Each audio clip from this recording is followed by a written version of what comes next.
নমস্কার, আমার ইউটিউব চ্যানেলে সবাইকে স্বাগত জানাই। আজ আমি আপনাদের সাথে শেয়ার করব ফেলে দেওয়া ক্যানকে আমি কিভাবে রিইউজ করব।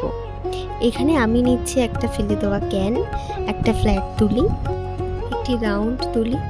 আপনারা চাইলে এখানে অন্য ধরনের তুলিও ব্যবহার করতে পারেন। এখানে ফ্ল্যাট তুলিটি আমি 6 নম্বরের ইউজ করছি এবং এই রাউন্ড তুলিটি 2 নম্বরের ইউজ করছি। এরপরে আমি এই অ্যাক্রিলিক কালারটা নিচ্ছি। এর মধ্যে 6টা কালার আছে, তো আমি এই কালারটাই ইউজ করছি এবং সবশেষে নিয়ে নিচ্ছি এই জলটি। এইগুলোই আজ আমার প্রয়োজনীয় জিনিসপত্র। তো আজ মধুবনী আর্ট ফর্মের ছাঁচে একটি ডিজাইন বানাবো, তো সেখান থেকে আমার সাদা রঙটি বার করে নেব, কারণ আমি সাদা রঙটাই বেস কালার করব। তো কেন সাদা রঙটা নিচ্ছি সেটার একটাই কারণ, যে এরকম ধরনের কোনো বটল ডিজাইনের উপরে যদি আমরা কোনো কাজ করতে যাই, সেক্ষেত্রে আমরা যদি হোয়াইট কালারটা ইউজ করি তো সেখানে খুব বেশি প্রমিনেন্ট কালারগুলো হয়। এবার ফ্ল্যাট ব্রাশটিকে নেব এবং সেই ফ্ল্যাট ব্রাশটিকে আমরা এই অল্প জলে ভালো করে কিছুক্ষণ ভিজিয়ে নেব, নিয়ে এক্সেস জলটিকে আমরা ঝেড়ে নেব। এতে কি হয়, এতে আমাদের যে পেন্টিং ব্রাশ বা তুলিটি থাকে সেটি ভালো থাকে। সেই জন্য ডিরেক্ট আমরা রঙটাকে তুলির মধ্যে না লাগিয়ে কিছুক্ষণ এইভাবে জলে ভিজিয়ে নিয়ে তারপরে আমরা তুলিটাকে ইউজ করতে পারি। তো এবার আমি এই সাদা রঙটা ইউজ করছি। আপনারা এইভাবে কালারটিকে নিচে ফেলে করবেন না। এটি আমার আর কি কালারটা দেখাতে গিয়ে পড়ে গেছিলো, সেই জন্য আমাকে ওইটাই ইউজ করতে হয়েছে, কিন্তু কখনো এরকমভাবে ফেলে ইউজ করবেন না। এতে কি হয়, এতে অনেকটা কালার নষ্ট হয়ে যায়। তো আমার কিছু করার ছিল না, পড়ে গেছিলো, সেই জন্য আমাকে কালারটা ইউজ করতে হলো। আপনারা দেখতেই পাচ্ছেন আমি ক্যানটিকে এই ফ্ল্যাট ব্রাশটিকে দিয়ে কালার করে নিচ্ছি। যদি একবার কোটিং করার পরেও ক্যানের উপর লেখাগুলি বোঝা যায়, তাহলে আরও কয়েকটি কোটিং দিতে পারেন, এতে লেখাগুলি ঢেকে যাবে। চেষ্টা করবেন সবসময় কালারটি একই ফ্লোতে করার। এখানে আমি 2টো কোটিং দিয়েছি, কারণ প্রথম কোটিংটা দেওয়ার পরেও আমি দেখছিলাম যে আমার নিচের ওই ক্যানের লেখাগুলো বোঝা যাচ্ছিল, তো সেই জন্য আমি আরও 2টো কোটিং দিয়েছি। তো এইভাবে আপনারাও করতে পারেন। দেখুন এবার লেখাগুলো আর সেরকমভাবে বোঝা যাচ্ছে না, অনেকটাই ঢেকে গেছে। তো এইভাবে কোটিংগুলো দিলে আমার মনে হয় খুব ভালোভাবে কাজ করা যায়। নিয়ে নিচ্ছি এই ব্ল্যাক কালারটি। আপনারা নিজেদের মতন ডিজাইন বানাতে পারেন এবং নিজের পছন্দ মতন রঙও ব্যবহার করতে পারেন। আমি এখানে ব্ল্যাক কালারটি ইউজ করছি আমার ডিজাইন দেওয়ার জন্য। ব্ল্যাক কালারটি দিয়ে আমি মাছের আউটলাইনগুলো ড্র করে নিচ্ছি। এগুলি করতে গিয়ে প্রপার ব্যালেন্স না পেলে হাত কাঁপতে পারে, কিন্তু চিন্তার কোনো কারণ নেই। কোনো কিছু সাপোর্ট দিয়ে তারপর করুন, অসুবিধা হবে না। এমন কোনো ডিজাইন দিন যেটা আপনার নিজের খুবই পছন্দের। নিজের পছন্দের ডিজাইন এই কারণেই দিতে বলি, কারণ আর্টটি কমপ্লিট হওয়ার পর যখন এটা আপনার চোখের সামনে থাকবে, তখন মনে হবে আপনি নিজের স্বপ্নকে দেখছেন। আপনারা আমাকে কমেন্টে অবশ্যই জানাবেন মধুবনী আর্ট আপনাদের কেমন লাগে। আপনারা এই ধরনের আর্ট কখনো ট্রাই করেছেন কিনা অবশ্যই জানাবেন। মধুবনী আর্টের ক্ষেত্রে আমার মাছের ডিজাইনটা আমার খুব পছন্দ হয়েছিল, তো সেই জন্য আমি মাছের ডিজাইনটাকে বেছে নিয়েছি। আপনারা চাইলে এখানে প্যাঁচা দিতে পারেন, প্রজাপতি দিতে পারেন, আরও অনেক ধরনের আপনারা দিতে পারেন, যেখানে আপনারা পশু পাখিকেও ইউজ করতে পারেন। এটা আরও বেশি সুন্দর হয়ে উঠবে তখন, আমি এটা আশা রাখি। দেখুন কতটা সুন্দর লাগছে। আমি এখানে যে সাইজের মাছগুলো ড্র করছি, তো সেখানে আমার ক্যানের সাইজ অনুযায়ী আমি 3টের বেশি মাছ ধরাতে পারিনি। আপনারা চাইলে এর থেকে ছোট আকৃতি, এর থেকে বড় আকৃতিরও মাছ দিয়ে আপনারা করতে পারেন। একটি মাছ দিয়েও পুরো ক্যানটির ডিজাইনটা আপনারা করতে পারেন। মধুবনী আর্টের ক্ষেত্রে আমি অনেক ধরনের ডিজাইনস দেখেছিলাম, তার মধ্যে আমার এই মাছের ডিজাইনটি ভীষণ পছন্দ হয়েছিল। যদিও আমি মাছের ডিজাইনটা এটা পুরো একান্তই আমার নিজস্ব ডিজাইন।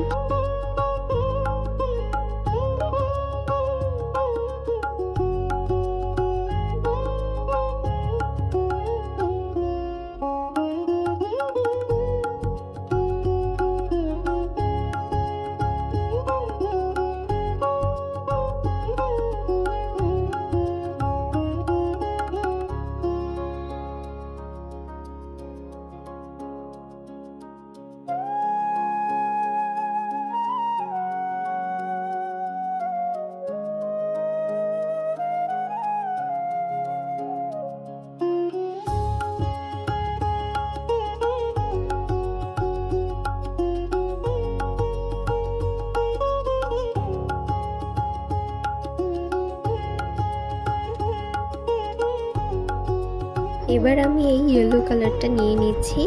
একটি মাছের পুরো বডিতে আমি এই কালারটি দেব। এখানে কালার কম্বিনেশনগুলো একটু বুঝে কালার দেবেন, তাহলে আরও সুন্দর লাগবে। আমি প্রতিটা মাছে ডিফারেন্ট কালার ইউজ করব। এই মাছের ক্ষেত্রে আমি বডিটাতে ইয়েলো কালারটা ইউজ করলাম। আপনারা চাইলে এখানে অন্য কালার ইউজ করতে পারেন। যে কালারটি আপনাদের পছন্দ আপনারা সেই কালারটি এখানে ইউজ করতে পারেন। আমার মনে হয় ইয়েলো এমন একটি কালার যেটি কেউ ইউজ না করে থাকতেই পারেন না। আমার মতন কেউ এরকম থাকলে যে ইয়েলো কালার ছাড়া কোনো কালার করতেই পারেন না বা কোনো ড্রয়িং ছাড়তে পারেন না, তারা অবশ্যই আমাকে কমেন্ট করে জানাবেন যে কারা কারা আমার মতন এরকম আছেন যারা ইয়েলো কালার ছাড়া কালারই করতে পারেন না। তো এবার নিয়ে নিচ্ছি এই সবুজ কালারটি। এই সবুজ কালারটিও নিশ্চয়ই সবার অনেক পছন্দ। এটি স্যাপ গ্রিন, এটি আমার খুব পছন্দের একটি কালার। তো এই স্যাপ গ্রিনটা দিয়েও আরেকটি মাছের আমি বডিটা কালার করে দিচ্ছি। আবারও বলছি, আপনারা চাইলে নিজেদের পছন্দ মতন কালার ইউজ করতে পারেন। এরকম নয় যে আমি এখানে স্যাপ গ্রিনটা ইউজ করছি বলে আপনাদেরকেও সেটাই করতে হবে। আপনারা চাইলে এখানে পিঙ্ক কালারও ইউজ করতে পারেন। এছাড়াও ব্রাউনের মধ্যে কালার আছে, সেগুলো আপনারা ইউজ করতে পারেন। আপনারা যখন তুলিটা ইউজ করবেন খুব ভালো করে দেখে নেবেন ওখানে এক্সেস জলটা আছে কি না। এখানে দেখুন, আমি যখন তুলিটা ইউজ করছি, আমি যখন জলে ভিজিয়েছিলাম কোনো কারণে এক্সেস জলটা থেকে গেছিলো, যেটা আমি ভালো করে ঝেড়ে ফেলতে পারিনি। সেই কারণে যখন আমি কালারটা ইউজ করতে যাচ্ছি এই মাঝখানে সাদা সাদা ব্যাপারগুলোকে দেখতে পাচ্ছিলাম।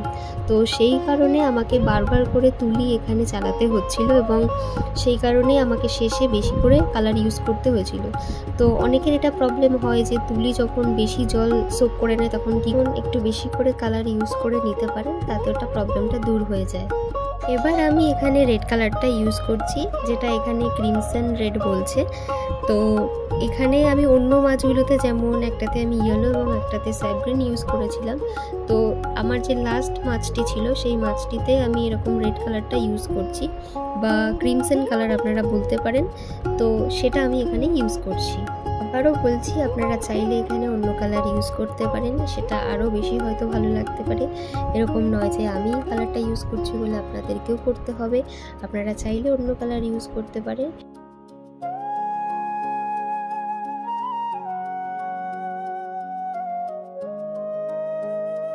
আমার ওই তিনটে মাছের বডিটা দেখুন কালার করা কমপ্লিট, কতটা সুন্দর লাগছে। তো এবার ফোকাস করছি লেজের দিকটাতে। আমি যেটা বডিতে কালার দিয়েছি সেটা আমি লেজের কালারটা দেব না। সবকটা মাছেরই আমি লেজে বিভিন্ন কালার আমি ইউজ করব। যেমন আমি স্যাপ গ্রিন মাছটার ক্ষেত্রে আমি রেড কালারটা ইউজ করছি, আপনারা চাইলে এখানে অন্য কালার ইউজ করতে পারেন। আমি আবারও বলছি, সেটা হয়তো আরও বেশি সুন্দর লাগবে। এখানে দেখুন, আমি আবার ইয়েলো কালারের যে মাছটা ছিল সেই মাছটার আমি ফেসের জায়গাটা আমি রেড কালার ইউজ করছি। আমার মনে হয় ইয়েলো কালারের সাথে রেড কালারের কম্বিনেশনটা খুব ভালো হয়, সেই জন্য আমি এই ইয়েলো আর রেডের কম্বিনেশনটা রেখেছি। আর দেখুন, এই যে রেড কালারের বডির যে মাছটা আমি করেছিলাম সেইটার ফেসটা আমি আবার ইয়েলো দিচ্ছি, কারণ একই জিনিস আমাকে আবার রিপিট করতে হচ্ছে। সেটা হচ্ছে রেড কালার আর ইয়েলো কালারের কম্বিনেশনটা খুব ভালো হয়, এটা আমার মনে হয়। এটা সবার মনে নাও হতে পারে। আমার আবার মনে হয় যে পিঙ্ক কালারের সাথে ব্লু কালারের কম্বিনেশনটা খুব সুন্দর যায়। তো কেউ যদি মাঝে ব্লু কালার আপনারা ইউজ করেন বডির ক্ষেত্রে, সেক্ষেত্রে আপনারা ফেসটা পিঙ্ক কালার করতে পারেন। এবার দেখুন, এখানে আমরা ব্লু কালারটা নিচ্ছি, কিন্তু এটা হচ্ছে আল্ট্রামেরাইন ব্লু। স্যাপ গ্রিন করা বডির মাছটাতে আমি তার ফেসটা আমি এই আল্ট্রামেরাইন ব্লুটা দিয়ে করছি। তো আমার মনে হয় এটা হয়তো আর একটু লাইট কালার দিলে ভালো লাগতো, যদিও আমি এখানটা ব্লু কালারটাও পছন্দ বলে আমি ব্লু কালারটা দিয়ে দিয়েছি। তো এটা ব্লু কালারটা দিলে হয়তো বেশি ডার্ক লাগছে, এটা একটু লাইট কালার দিলে আরও বেশি ভালো লাগতো। আপনারা চাইলে অন্য কালার দিয়ে দিতে পারেন, সেটা আরও বেশি হয়তো সুন্দর লাগবে। আমার যে ইয়েলো মাছটা ছিল, ইয়েলো মাছটার লেজটাতে আমি স্যাপ গ্রিনটা দিচ্ছি। যেহেতু স্যাপ গ্রিনটা অ্যাকচুয়ালি যে কালারগুলো আমি এখানে ইউজ করছি সেই কালারগুলো সবই আমার খুব পছন্দের কালার, সেই জন্য হয়তো আমি এরকম কম্বিনেশনটা বানিয়েছি। আমি জানি না শেষটা কতটা সুন্দর লাগবে, বাট তবুও আমি ট্রাই করছি। তো আমি এখানে স্যাপ গ্রিনটা দিলাম। এইখানে কার্ভটা আমার ফাঁকা ছিল, তো এই কার্ভটাতেও আমি স্যাপ গ্রিনটা দিয়ে ফিল করে দিলাম। আর এখানে এই যে ডায়মন্ড শেপের একটা আমি শেপ বানিয়েছিলাম, সেইখানটাতেও আমি ওই স্যাপ গ্রিন কালারটা দিয়ে দিলাম। পুরো ক্যানটাতে শুধু 3টে মাছ দিলে ভালো লাগতো না, তো সেই জন্য আমি ব্ল্যাক কালারটাকে ইউজ করে এরকম ছোট ছোট সার্কেল করে যেখানে যেখানে একটু বেশি বেশি ব্ল্যাঙ্ক লাগছিল মনে হয়েছে আমার, তো আমি সেই জায়গাগুলোতে এরকম ব্ল্যাক কালার দিয়ে সার্কেল করে দিয়েছি। তো সেটাকে আমি অ্যাকচুয়ালি পরে অন্য কালারগুলো দিয়ে ফিল করব, কিন্তু আমি এরকম করে আগে সার্কেলগুলো করে নিয়েছি। আপনারাও চাইলে এখানে এরকম সার্কেল করে দিতে পারেন। এছাড়াও অন্যরকম আপনারা যদি মনে হয় যে আপনারা ডায়মন্ড শেপ দেবেন, সেটাও দিতে পারেন। এছাড়াও আপনার বিভিন্ন রকমের অন্য ডিজাইন আপনারা ইউজ করতে পারেন, এরকম নয় যে এখানে সার্কেল ইউজ করতে হবে। তো আমার মনে হলো যেহেতু মাছ আছে সেই জন্য আমি যদি এরকম সার্কেল করে দিই তাহলে মনে হবে একটু বাবলসের মতো, তো সেই জন্য আমি এটা করেছি। আপনারা অন্য ডিজাইন দিতে পারেন। তো চলুন, এবার অনেকটা হয়েই এসেছে, কিছুই না। এবার ওই সার্কেলগুলোকে আমার একটু ফিল করতে হবে, ফিল করলেই অলমোস্ট ডান। আপনারা অবশ্যই আমাকে কমেন্টে জানাবেন যে আমার আর্টটা আপনাদের কতটা ভালো লাগছে, বা আপনারা আমার আর্টটাকে এনজয় করছেন কিনা, অবশ্যই আমাকে কমেন্টে জানাবেন। আমার ভিডিও আপনাদের পছন্দ হলে, ভালো লাগলে একটা লাইক করে দেবেন।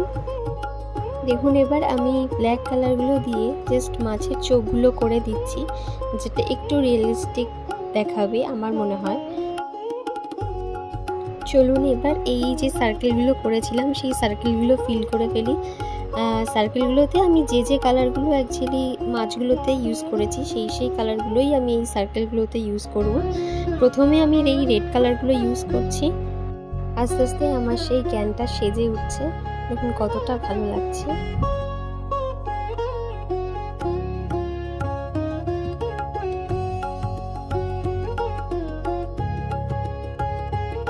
আমি ওই আল্ট্রামেরাইন ব্লুটা ইউজ করছি, তবে বেশি আমি দেব না, কারণ যেহেতু এই আল্ট্রামেরাইন ব্লু বলুন বা স্যাপ গ্রিন কালারটা বলুন, এই দুটো একটু বেশি ডার্ক ভাইবস দিচ্ছে। তো বাবলসগুলো যত লাইট কালার হবে তত বেশি সুন্দর লাগবে বলে আমার মনে হয়।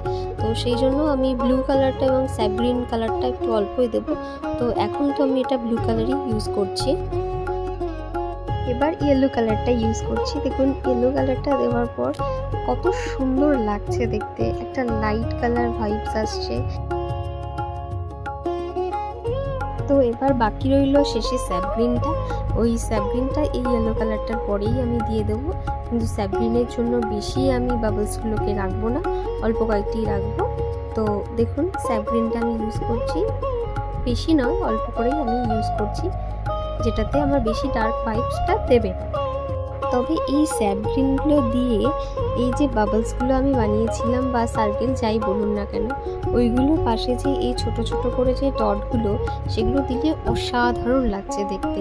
তো সেই জন্য আমি নিজেকে আর কন্ট্রোল করতে পারলাম না, তো সেই জন্য আমি প্রতিটা সার্কেলগুলো সাইডে এরকম করে কালারগুলো দিয়ে দিলাম। দেখুন কি সুন্দর লাগছে। আজকের ভিডিওটা তাহলে এখানেই শেষ করছি। ভালো লাগলে একটা লাইক করে দেবেন, ভালো লাগলে একটা সাবস্ক্রাইব করে দেবেন।